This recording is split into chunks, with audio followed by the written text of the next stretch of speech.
Welcome back to the Witch Church podcast. It's Mal, and I am thrilled to have my friend Anne Sundell on for the Big Three for July 2025. I think you'll really enjoy her. And Anne is a professional astrologer in Finland. So this is super exciting to have another European astrologer on. And we're excited to learn about your specific type of astrology, and which is karmic astrology.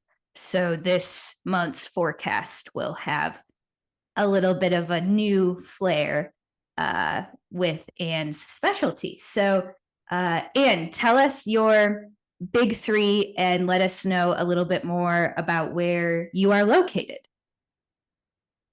Thank you for having me on the podcast. I'm excited to be here talking to you.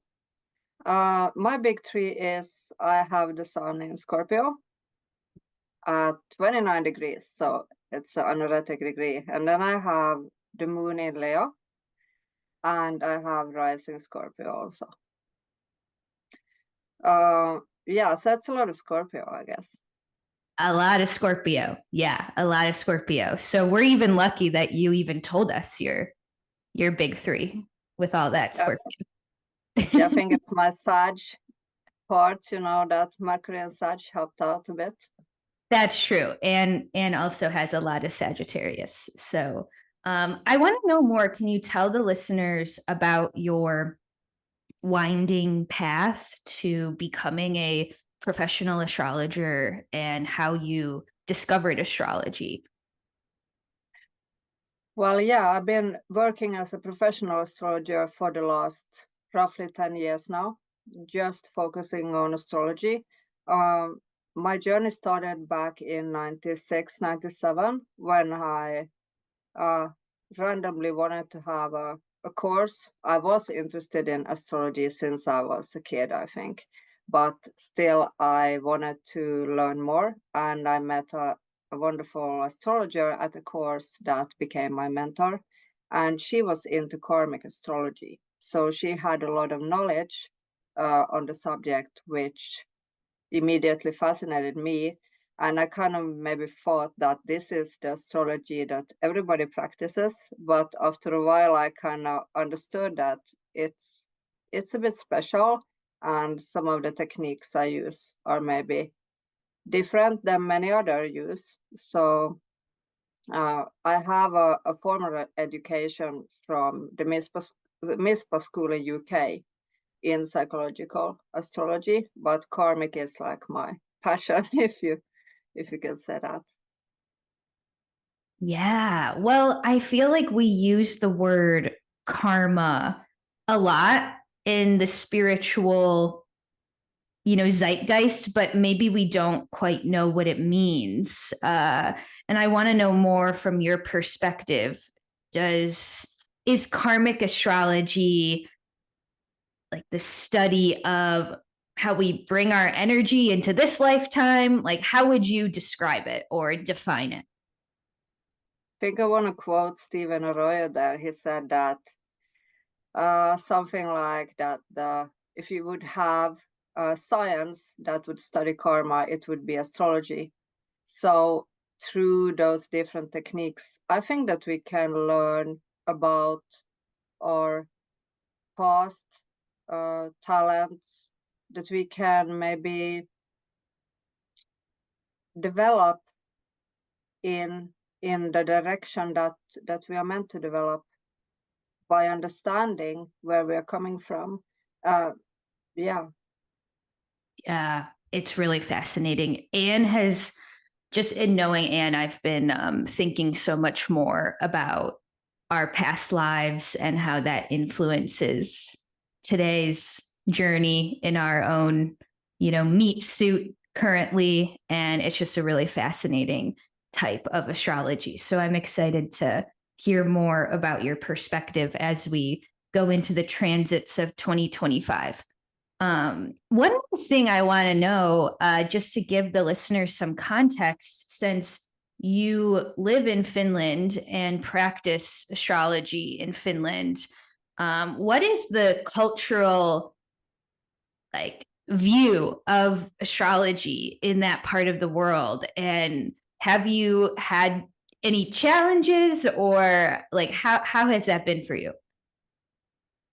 I think the climate of astrology has changed a lot during these 10 years only that I've been working, but Finland has a very long tradition of astrologers and also a long tradition of astrological organizations.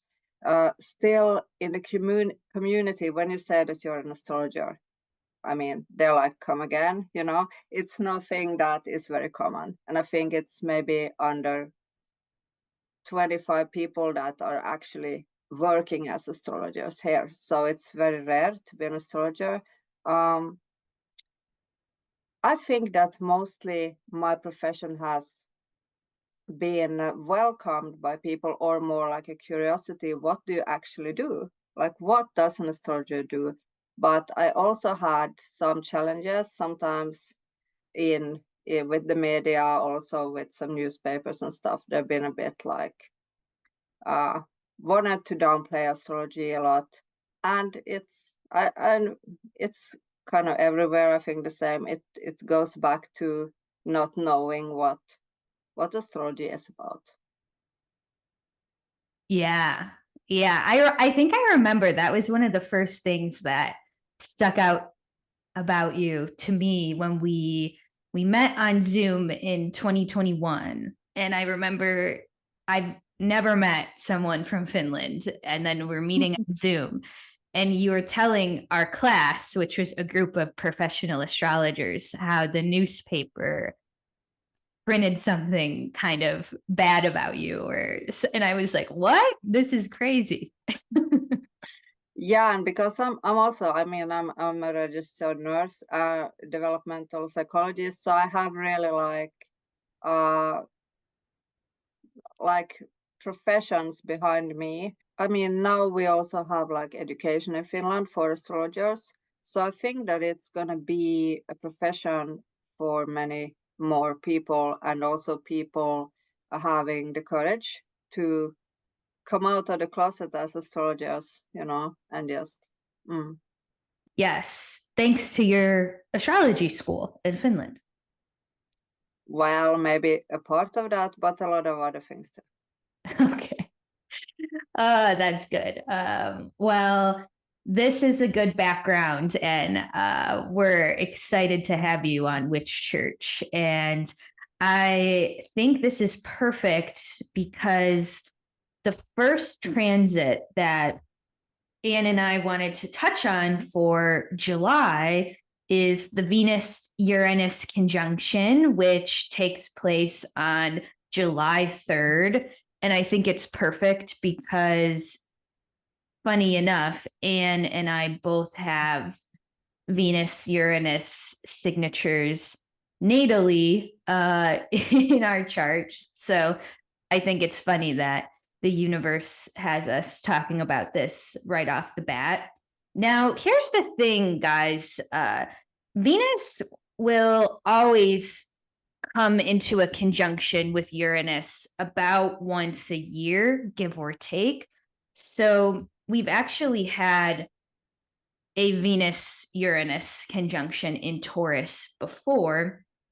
There's actually been a total of 6 in Taurus before this date. July 4th will be the 7th, and we'll have a final Venus-Uranus conjunction in Taurus in April of 2026.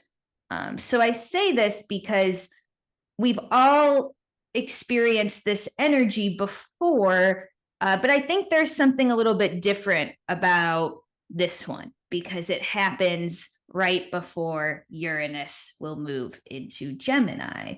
In general, and how do you feel about Venus-Uranus combinations karmically? Like, what does it mean to you? What's the story that Venus and Uranus tell? Well, I think they are so connected from starting with mythology.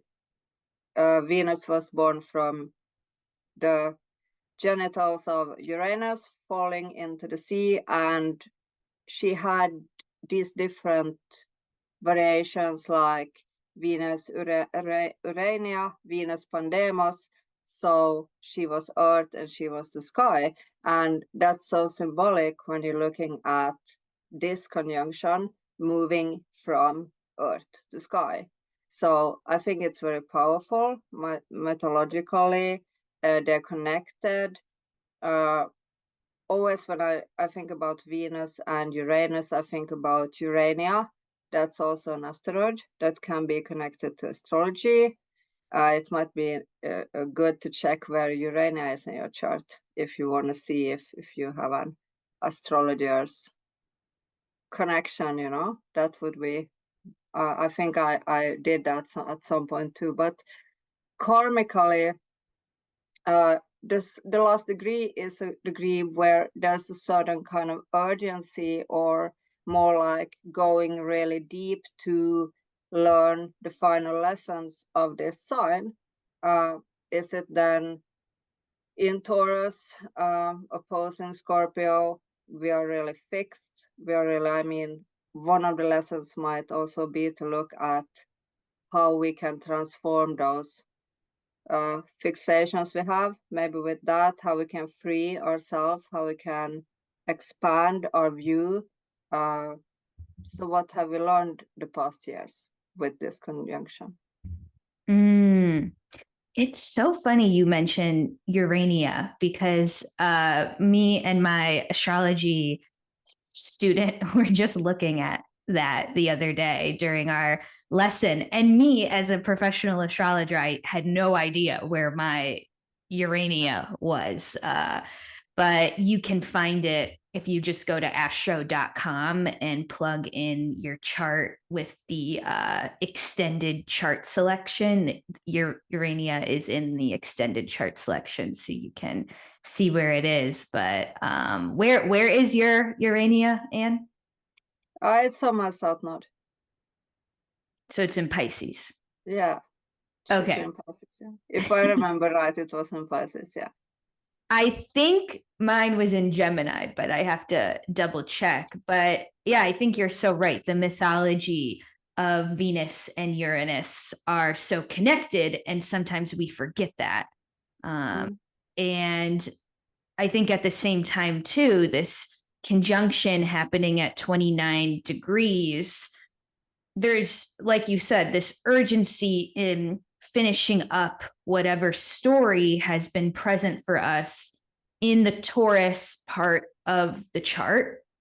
It's really uncanny, at least for me. I can share a personal story that Uranus moving into Taurus, Taurus being my 11th house of groups and networks, that was back in 2018 when Uranus moved into Taurus. So since that moment, two things have drastically changed my groups and networks. One of them being becoming a professional astrologer. You know, I started going to astrology conferences, making friends with crazy Scorpio astrologers like Anne. You know, like there's been a lot of changes in the groups I've been kind of mixing in. And also I came out as queer when around the time, a little bit after Uranus moved into Taurus. So I also found kind of like my queer family, or my chosen family, which now looking back at this ending, kind of this ending moment, Uranus conjunct Venus in that Taurus house, I'm just thinking about how many connections I've made and how those connections have really changed my life. And also maybe some connections have run their course, you know, and it's time to move from them, which I think in general can be a Venus-Uranus theme, no matter where Taurus is in your chart. Sometimes there's a story of this connection has run its course. If I stay longer, it actually won't be great for my growth, my energy, my evolution. It's time to part ways in some way because I need to evolve. So I think that theme often shows up during a Venus-Uranus conjunction. Absolutely. And when I feel with Uranus, there's always also the change in rhythm. It's the change, it's the unpredictability that comes with that. So these changes can be back and forth, they can be fast, they can be surprising. Just sharing Uranus being opposing my sun for the last year. So it's been like a lot of this back and forth happenings with that rhythm of Uranus that's so unpredictable. So yeah, that Yeah, might be a theme with Venus relationships too, or values, or a lot of things. totally. And I mean, Venus-Uranus, us both as queer people, Venus-Uranus is often kind of labeled as a queer or gay archetype because Uranus is kind of the weirdo. I call Uranus the David Bowie planet. He always presents just a little bit strangely or kind of like the black sheep. Something you made me think about recently, Anne, is when Uranus was discovered in what was it, like late 1800s, right? 1700s at the revolution. Yes. Okay. Thank you. So when that happened, Uranus kind of blew up the traditional astrological scheme, right? Before then, we only had the 7 visible planets. And then we suddenly have this new guy who not only expands the universe, doubles our perception of our own universe, but also, yeah, kind of erupts our earlier traditional astrological schemes. So think about that as Uranus being the great disruptor of the foundation of things, and then applying that to queerness, whether we want to talk about queerness in a sexuality kind of way or just the way we live our lives. I think there is something at the beginning of July that's kind of making us question maybe our conditioning or the way we thought the story was supposed to be, especially a fixed sign. Taurus is very rooted in what is the truth, what is right, how things have to go. So when Uranus comes and disrupts Taurus, there could be this big aha moment within us like, oh shit, I actually don't need to be so married to this way of living my life, or I don't need to be married to this narrative, if that makes sense.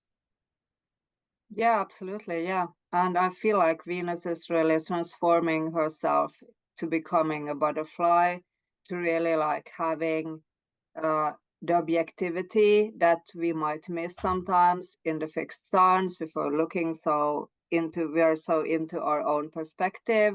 So we can actually expand our views on, yeah, on relationship, on values, on how we want to enjoy life. Totally. Yeah. Yeah. It makes a lot of sense. And I think that's also a good foundation for our next transit, which also has to do with Uranus, because this big moment finally comes in July. Technically, it's July 7th. We see Uranus moving into Gemini. Venus also moves into Gemini a few days earlier. This is a really big deal because Uranus only changes signs every 7 to 8 years, approximately. So the last time we had Uranus change into a new sign was in 2018 when he moved into Taurus. And now Uranus is entering this new place in our chart, which is our Gemini house. I also find this particularly interesting because 2025 has had so many just crazy planetary ingresses. We have Pluto finally settling in Aquarius. We had Neptune moved into Aries, Saturn moved into Aries, Jupiter moved into Cancer.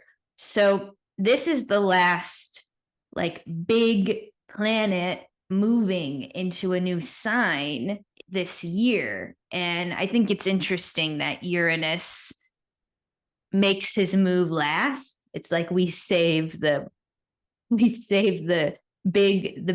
daddy like thing for last. And there's gonna be a lot of shifts with, I think, this transit.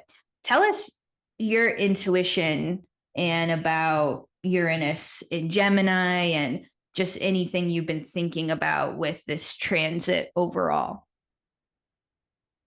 Well, looking at these big shifts, I love to go into history a bit to look at what happened before when it's been in Gemini.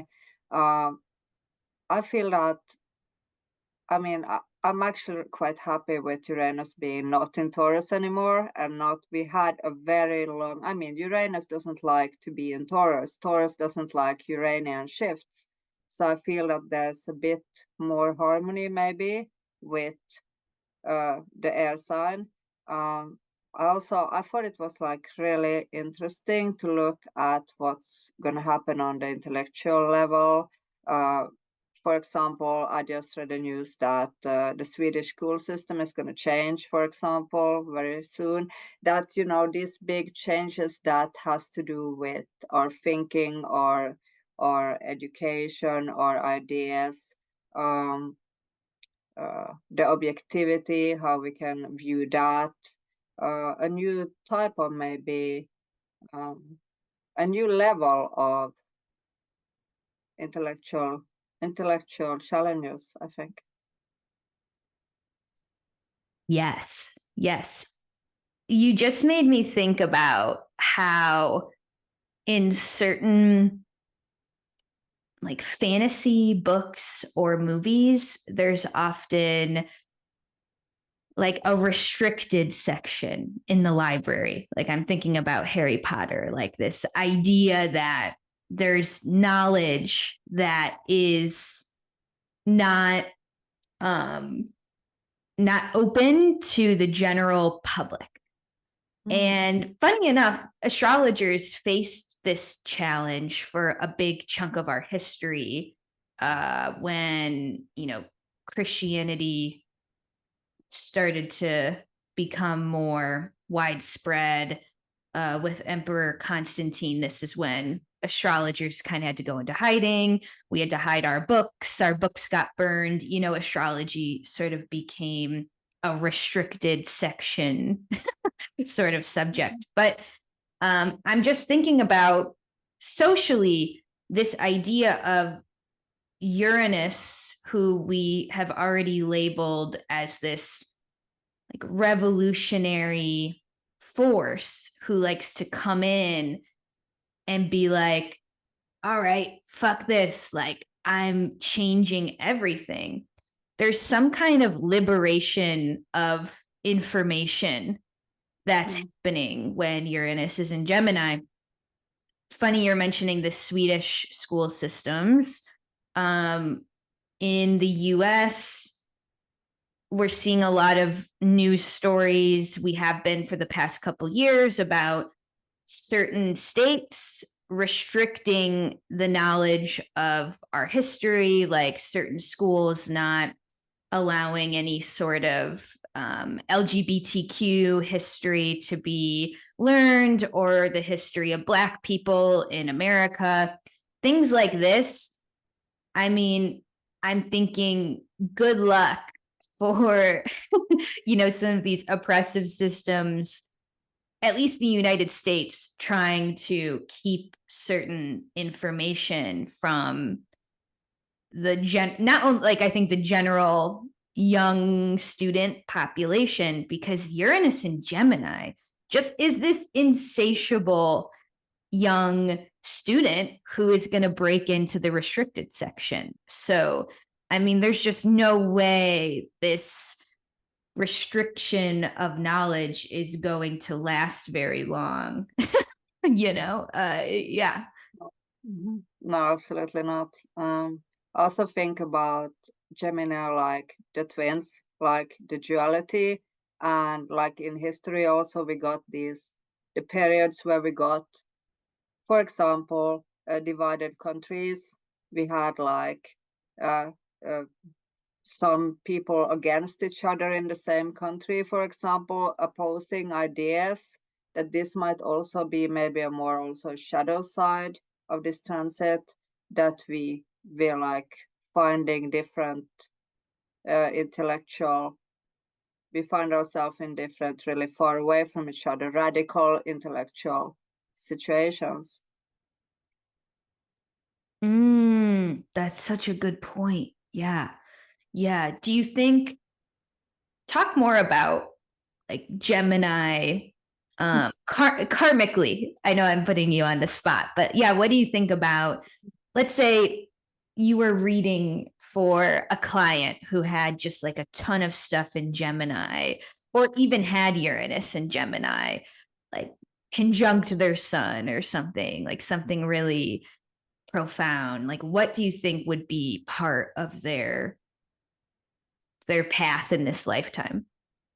I think the Gemini karmical, I also said Gemini with times where we had the rise of for example, aristocrat societies, where we had the social societies, where we had to learn how to socialize, how to be, get along with all kinds of people, how to change yourself and see things so from so many perspectives, to listen to other people, really. So I think that's one of Gemini's lessons karmically, to actually take in the other perspectives and really integrate and understand and learn from those perspectives, but also like historically to be part of like the social game and learn the social way of behaving. And it can be a bit shallow maybe sometimes, can be hard to get to the deeper levels of it. So yeah, that's just what randomly comes to mind when I think about Gemini. Yeah, that makes a lot of sense. And as a Pisces, I feel very connected to Gemini, and I don't think we usually associate Gemini and Pisces together, but I think it's a mistake, because understanding Gemini, I think it has a lot to do with Pisces and vice versa. Gemini and Pisces are the only double-bodied signs in the zodiac. So we have the twins and the two fish, so there's even their symbols are similar. If you write the glyph of Gemini and Pisces, it's a very similar astrological glyph. And I think it's a similar mythology in a way. Gemini's got to be my favorite mythology amongst the zodiac signs, because we have these two brothers, Castor and Pollux, and they're kind of twins, but they're technically from a different father. And don't ask me which one is the god one and which one's the human one, but there's essentially one that's kind of an immortal, and then there's one that's human, and yet they both grow up and kind of learn from each other. So we forget that there is a very divine side of Gemini, represented by the immortal brother, whether that's Castor or Pollux. But, that immortal brother is kind of mixing and mingling with this like upper tier of the gods. And But then this mortal brother is still living life and learning all these lessons. So they kind of mix and match. And I think that's part of Uranus and Gemini, this like connection or communication, not only with each other, but also with our guides, our ancestors, which ultimately Pisces takes that lesson and develops it all the way to like maturity. And Pisces is the one who teaches us that we are not our bodies and we're, our souls. But Gemini begins that lesson. So this is me saying, I think Uranus in Gemini this next 8 years, hopefully we're seeing more dual communication, as we make decisions, even collectively, thinking about our ancestry, our guides, the other side, how we're being guided spiritually is just as important as what's happening in the mortal realm, I think. Absolutely. I didn't think about Gemini connection to Pisces before like that. It was interesting. Yeah. And another way too, we can look at Gemini is its opposite Sagittarius. Yeah, what do you think about that opposition? Like what's the push and pull with Gemini and Sagittarius? Well, I think I'm a bit biased there because I have Sag to some extent. I like to see the big picture. I don't like to go into the details so much. I mean, you need to see the fine writing too, and remember that one. But it's just like it's like a puzzle to connect all those dots and just making it a vision to expand from. Yeah. I like that. That's good. So yeah, guys, this is a beginning of a new chapter, and Uranus will again dip into Gemini July 7th. Now he won't stay in Gemini forever because there is a point in time when he goes back into Taurus, end of November. Yeah, November 2025 into, I think, February or March 2026. And we will actually have this conjunction at 29 degrees Taurus between Venus and Uranus again in April 2026. So remember that, like when you're journaling, if you're an astrology student and you journal about your transits, July 2025 is also kind of connected to April 2026, especially with whatever Uranus story is emerging. So there could be some kind of connection there, but I think it's a really exciting transit. And I agree with you, Anne. Even though my Uranus and Taurus transit wasn't bad by any means, I'm kind of excited for Uranus in Gemini just because I think Uranus gets along a little bit better with Gemini. Yeah. Should we move on to the full moon? Absolutely. Okay, let me pull that chart up. And this is our first lunation of July, which happens on July 10th, 2025. We have a full moon in Capricorn at 18 degrees Capricorn. Yeah. And you start us off with this full moon. How do you feel about it? Well, I feel Capricorn moon is a sign that I've been really familiar with from my family history. And I think that Capricorn moon, I mean the full moon, it's it shed light on how far we came up to now and what have we achieved up to now and how do we feel about it. With Capricorn moon right now, I also feel that there might be expectations that we might put on ourselves. So it's important to remember also to just relax a bit. I mean, I feel that many people taking vacations right now, and their vacation is so stiffed with all kind of things they need to do that it's not even a vacation anymore. It's more like struggling to manage everything.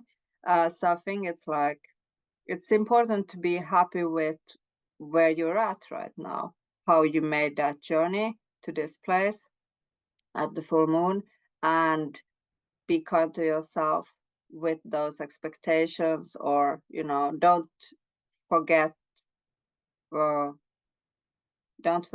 you're now, just looking at the goals, which can be something that Capricorn does sometimes, just setting sail and looking at where we're heading, but where are we right now.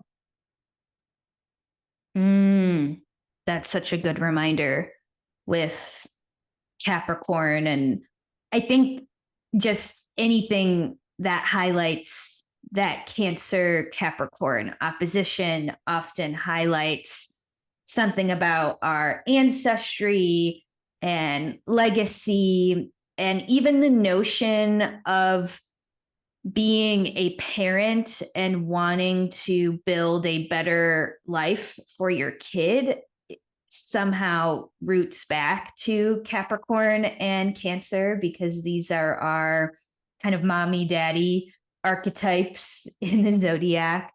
I was just on TikTok this morning, just scrolling, and I came past this video, and I wish I saved it. Now I don't know, but I came past this person talking about how a sign of spiritual development is sometimes letting go of working towards achievement. And it felt quite like kind of Buddhist to me, like a sort of, we're working towards achievement oftentimes feeds our ego, and maybe the less achievement matters to us, the more maybe we're connected to our spiritual path in some way. And I don't think that's always true, but I think there's something about this full moon that's saying, like, release the pressure to achieve. And like you said, when you're on vacation, be on the vacation. Like, don't be worrying about X, Y, and Z. I think that was a really good observation, Anne. And with Capricorn, it can be, it's still a full moon.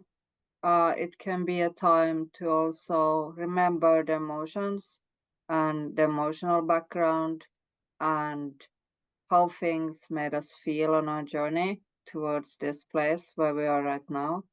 And I would like to share the Saturn symbol for this Capricorn moon also.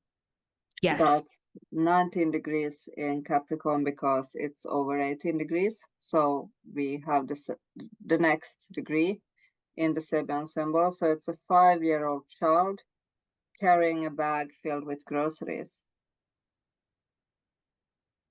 That's interesting. Explain what the Sabian symbols are for anybody who might be unfamiliar. The Sabian symbol is something that I was really myself skeptical to when I began astrology, but that started to become more and more important. They are actually symbols for every degree of the signs of the zodiac that were actually written down in a kind of really, how can you describe it, in a few days by a person called Elsie Wheeler and Edmund Mark Jones together I think they were in a park meeting and just wrote down all the symbols, like some kind of channeling manner. And these symbols have been explored by different astrologers like Dane Redhar and such. So the symbol that you just read for 19 degrees Capricorn, that is Dane Rudhyar's interpretation. yes. So read it one more time. A 5-year-old child carrying a bag filled with groceries. Wow. Okay. What do you make of that? But I mean, the mind goes to responsibilities and what's the development and what's our feeling for our responsibility in line with our development and in line with where we are. I think it's also like referring to age, maturity, spiritual maturity. Both of the Sabian symbols we had now had age stuff with them.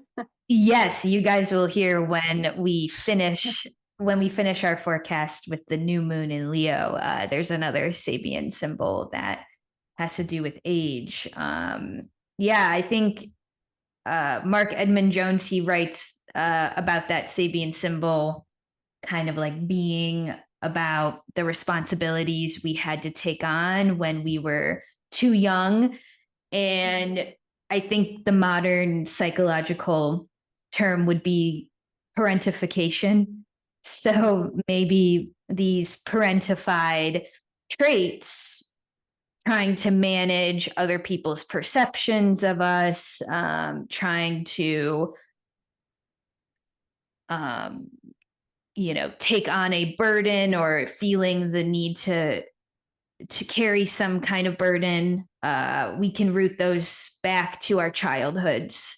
And I think this could actually be quite a therapeutic full moon with inner child healing, especially the moon being in Capricorn. Of course, it's the full moon in Capricorn. Who rules Capricorn? It's Saturn. And what is Saturn doing? Saturn's at like the first degree of Aries. So Saturn is right at the beginning of the zodiac, and Saturn's completely starting a new path. So there's a lot there with Aries symbolizing the child and the beginning and a sense of innocence and just a sense of new foundations coming in. Yeah, and it might also be a time to look more like where we can feel still a bit naive, maybe, or where we have been naive with that Aries placement. So, but we will have time to rewind that many times with Saturn. Right. That's what I'm realizing just finishing my Saturn return, because I'm Saturn in Pisces and Saturn moves into Aries. Like I'm really feeling like, even though the Saturn return is over, Saturn is never over. Like we always have a Saturn transit. And actually that's the perfect transition into our transit number 3 for this month, which we're kind of jamming 2 into 1. And as the listeners know, sometimes we cheat on the big 3 where we kind of stuff a few into the same category. But our third category are 2 major retrogrades starting in July. One of those is Mercury retrograde and the other is Saturn retrograde. Let's actually start with Saturn retrograde, because Saturn being the ruler of the full moon on July 10th, it's almost like it's a stationing Saturn ruling this full moon. Then 2 days later on July 12th, Let's see. Saturn will actually station retrograde at 1 degree Aries. So this for me is a really interesting pivoting point early on in Saturn's journey. He's heading back into Pisces one last time. He'll actually get back to Pisces September 1st, and he'll stay in Pisces until early 2026 and then transition back into Aries. And then he'll be in Aries for good, or at least for the next 2.5 years or so. So Saturn's still in limbo between Aries and Pisces. I want to know a little bit about your interpretation of Saturn retrograde and maybe what you usually feel about a transit like this. When we think about Saturn retrograde karmically, we many times, or I mean, it's a bit controversial. I don't want to put any people in lockers, but with retrograde Saturn, we associate old soul contents a lot of times with that. Like, there's been a lot of lessons that maybe are still in the unconscious memory, putting a bit of pressure on us, and we really need to also see that the mistakes we made or the mistakes we make, they are just a part of our journey. We're still like learning, we're still developing with trial error. So it's important to look at it, but still to be able to forgive oneself for things that didn't work out like we wanted. And with the stationary planet, I feel that they're more like really cut deep into the chart. Wherever they're stationing, that there's a place where we really need to focus on that point, and also the aspects that it's making will be more charged for us. Totally. Yeah. Yeah.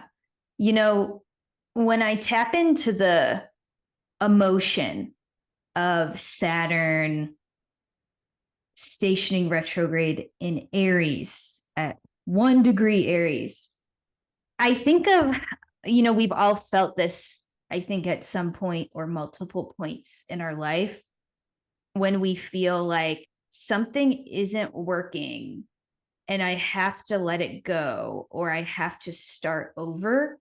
But there's often this like crippling despair when we have to start over. And I think partially it's a very Saturnian feeling, a crippling, oh my God, like my life is over. Now I have to start over. And it's mainly, I think it's because Saturn hates the beginning.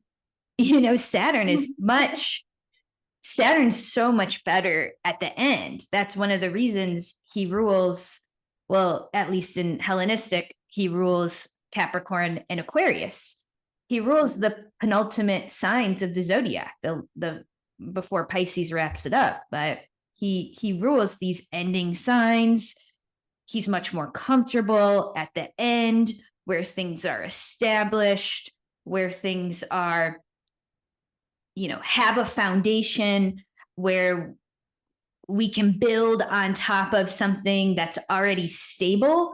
Saturn's like, oh, that's a piece of cake. When I can build on something that's already stable, that's where I want to be. So part of the reason Saturn is considered in fall in Aries is he's at the beginning. He doesn't want to be there. He's like, what the heck? I have nothing to build on. I have to do all this work. And it's a similar kind of crippling anxiety when we feel in our own lives, oh God, like I can't believe I have to start over. I'm thinking about, let's say, someone who's been married like for decades and then chooses to get a divorce. And then there's this crippling anxiety about having to date for the first time in 20 years or something. So I just wanted to mention that around this Saturn retrograde, we might start to really feel a heaviness around like a new beginning that's incoming. And it's not a bad thing, and it doesn't mean the new beginning won't work out. I think part of it is just Saturnian and this, Saturnian angst that comes in at the beginning. How does that hit you? And does that make any sense? Yeah, and I could call it like karmic angst that Saturnus bring, that we need to free ourselves from to move forward and to accept that we have to start over sometimes. We have to begin even we are frustrated, especially in Aries. I mean, it's frustration. I mean, Saturn Aries, it's not go together that well with that timing and what Aries want to do. So yeah, absolutely resonating. Yeah. And even, do you feel like since 2020, with everything with the pandemic, I feel like collectively, a lot of us have really learned that like it's never too late to have a new beginning. I mean, I'm sure you see this with your clients, right? Like how many clients come in and they're saying, like, I'm 40 or I'm 50 or I'm this obsolete age that doesn't really matter. And you're like, who cares? Like, time is fake, age is kind of fake.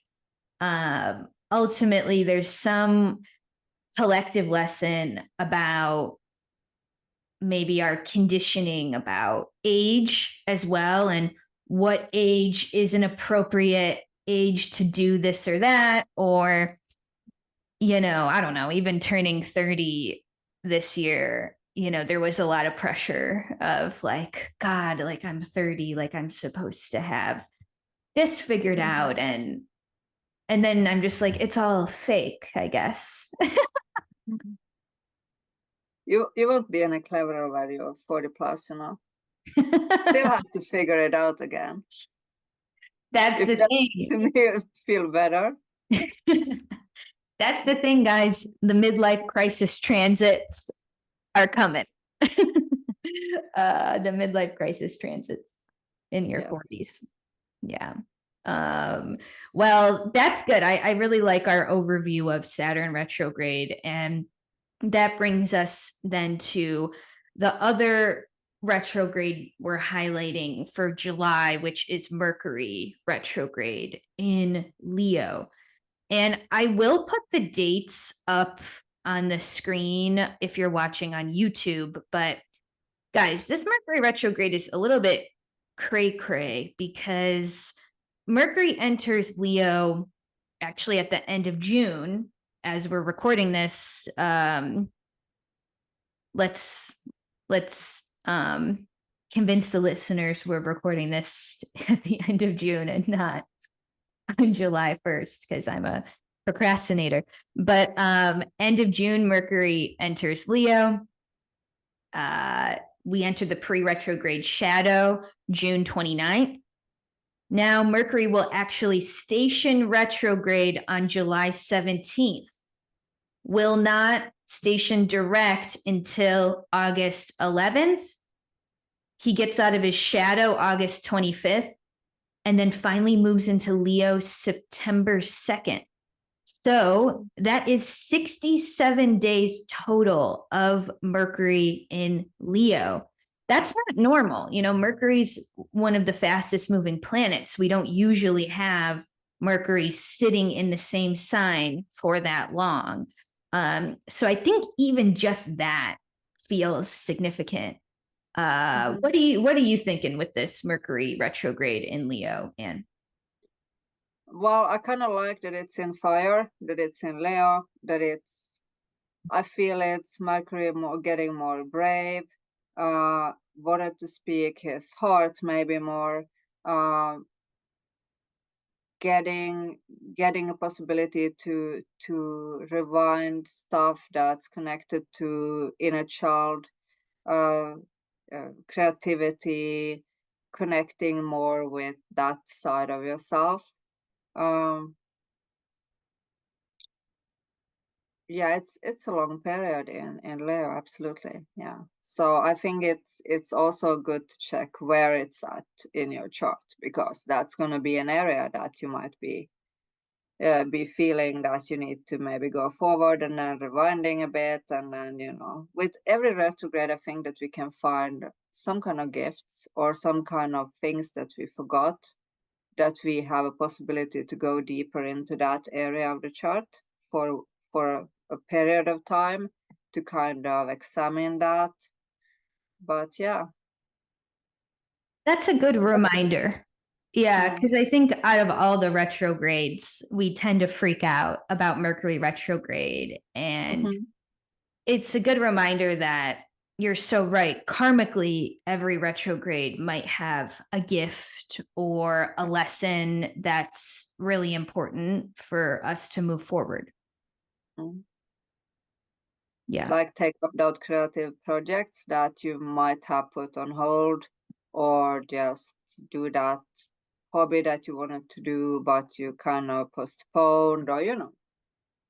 Yeah. Yeah. Do you associate Leo with connection to the inner child in some way? Yeah, I think that Leo is the child. Leo is the place where we have fun, where we have joy, where we experience to be a bit childlike. Maybe it's my moon in Leo only talking now. Yeah. It makes sense. Yeah. I'm thinking I have Mercury in Aquarius. So my Mercury is opposite of this retrograde. And however, our fixed signs are Leo, Aquarius, Taurus, and Scorpio. So I think it's interesting to think about Mercury retrograde. Yeah, it's in Leo, but it's also in fixed fire. And fixed fire, like, what does that mean elementally? It's very Leo. Think of the sun, like the literal planet of the sun is fixed fire, in the sense that it is a bright, everlasting ball of fire that never wanes in energy. And it's just like this steady stream of energy. And that's what fixed fire means to me. This, like, where is your energy sourcing from?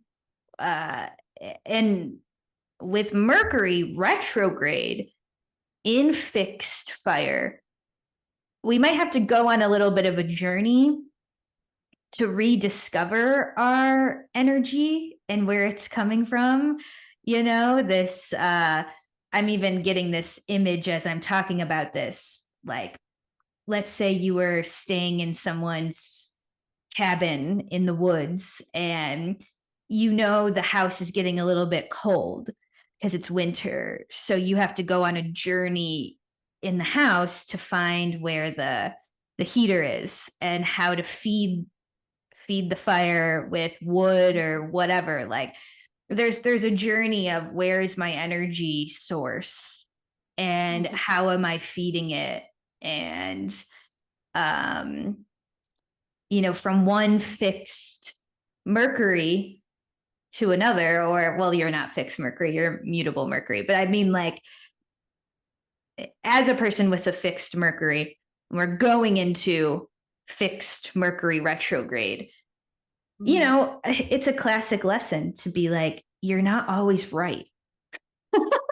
Fixed Mercury loves to be like, I'm right and you're wrong. And I can say that because I have Mercury in Aquarius. I always think I'm right until something humbles me. And then I'm like, oh, I totally had the wrong story there. So keep in mind, you might be like thinking you were right about this energy source or this way you were going about things. And something about this Mercury retrograde says, oh, wait, you were wrong. Kind of humbles you in some way.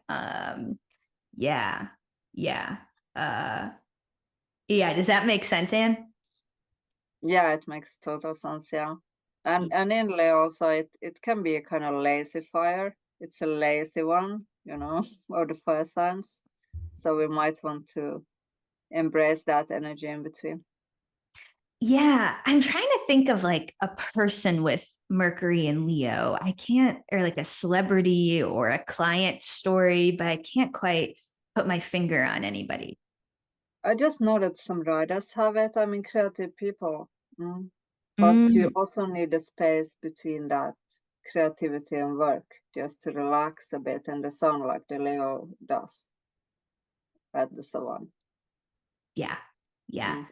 totally, totally. I think you just made me feel a little bit better about this Mercury retrograde. I was a little bit nervous seeing it, but I think our discussion helped me a little bit. It's just Mercury and such. Yeah, it's your Mercury and Sag. It kind of makes things a little bit optimistic, I think.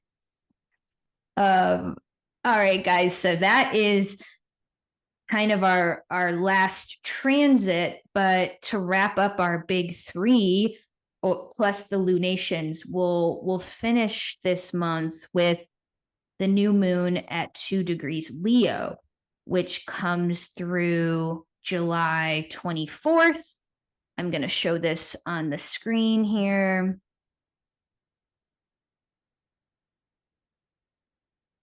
So that new moon in Leo, is going to happen around 2 degrees Leo. I'm excited to hear the Sabian symbol for this one. And do you wanna read it? Yeah, it's Leo 3 degrees. A middle-aged woman, her long hair flowing over her shoulders and in a braless youthful garment. In a braless, youthful garment. Yeah.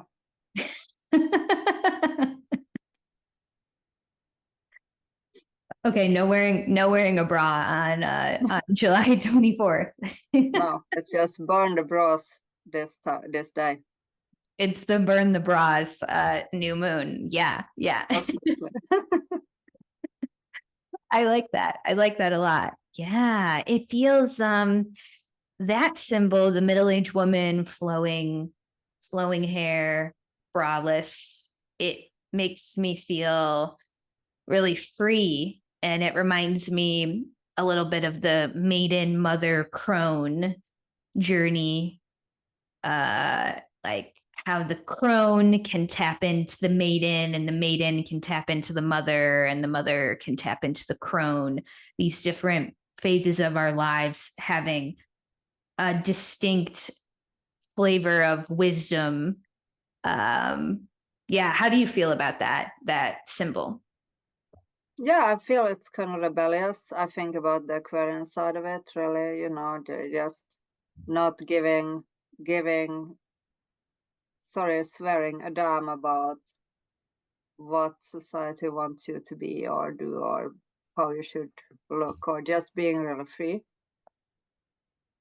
You can curse on the Witch Church podcast. Okay, sorry. Don't want to be unpolite here. Yeah. Yeah, like kind of letting fear of judgment leave us and really claiming our path. I'm just noticing how powerful the aspects are to the outer planets with this new moon, because we have an exact opposition to Pluto. And then we have the sextile to Uranus and Gemini. And then we also have the trine to Neptune and Saturn. That's amazing. It makes me feel like there's something about this new moon that's giving us insight into this new era, of Uranus and Gemini, Saturn and Neptune and Aries, Pluto and Aquarius. This new moon is bringing forth some kind of new information or new seed that's coming from that outer planet cycle too. Absolutely, and it might also be involving power struggles with that Pluto opposing. So yeah, very Mars has just moved to past the node, the south node. So yeah. Say more about power struggles with Moon and Pluto. Well, I think about Pluto now being, it's retrograding in Aquarius there. It's in Aquarius, and it makes me feel that there's maybe also kind of new challenging ideas coming up here that might be felt like opposed also. Totally. Yeah. I think it's interesting. Pluto in Aquarius, my listeners have heard me call it this before, but I think Pluto in Aquarius is kind of like the death of the monarchy. You know, we're really going to see over the next 20 years just a crumbling of that power dynamic with our leftover karma, we could say, from the kings and the queens and the rulers and whatever. The moon opposing that in Leo, I wouldn't be surprised if the end of July we saw some societal unrest. I mean, we already see so much of that every day, but I think there's a continuation of the story of what's happening socially. Maybe a power struggle between the people and the king. You know, we already see that archetype, a sort of let them eat cake and we're storming the castle kind of vibe. Yeah, that's what Leo opposing Aquarius sometimes means to me. I hope that Uranus can bring a more objective side to it and add with some kind of new innovation into that discussion. Yeah, definitely. The trine from Neptune, the exact trine from Neptune kind of makes me feel very creative. And I think with Neptune in a fire sign, I think of the physical arts like dancing or making music or anything that feels like sweating and releasing energy. Like, for instance, this past weekend for my best friend's bachelorette party, we took a Zumba class, and I was in the Zumba class, like sweating through my shirt and thinking, like, this is kind of Uranus and, or sorry, Neptune and Aries. Like, movement makes us sweat, and sweat is a sign that toxins and, you know, the bad stuff is leaving our body, and it can be very cathartic to do somatically releasing activity. So maybe that's part of this new moon on the 24th. If you can incorporate some kind of somatic release to this new moon in your new moon ritual, you know, going for a walk, taking a Zumba class, or maybe it's a breath work class, or maybe it's sitting in a sauna, like something that incorporates sweat and release in some way. Yeah, that sounds like a good plan. Okay. All right. I'm in. We'll keep each other updated on what our new moon ritual ends up being. Yeah. You have a pretty nice sauna at home, so you can definitely use that. I think I will definitely do that. Yeah. Wait, just for fun, tell us about the sauna that you. Everybody, after this, the music piece that Sweden had in Eurovision, that was actually from Finland, from this area where I live. these guys that made that song. Sauna's been so popular everywhere. And I have a sauna that's in an old van. It's an old Volkswagen. So it's like a small, like a small bus, and it's a sauna inside. And many people think it's really cool. I just use it because I think it's really good sauna. I enjoy it. It's really, really cool, guys. Like, it's literally inside of a van and there's like wood in the front seat. I mean, I've seen a video of it and it's super, super cool. Yeah. Yeah. Okay. I'm manifesting a trip to Finland to check out this sauna.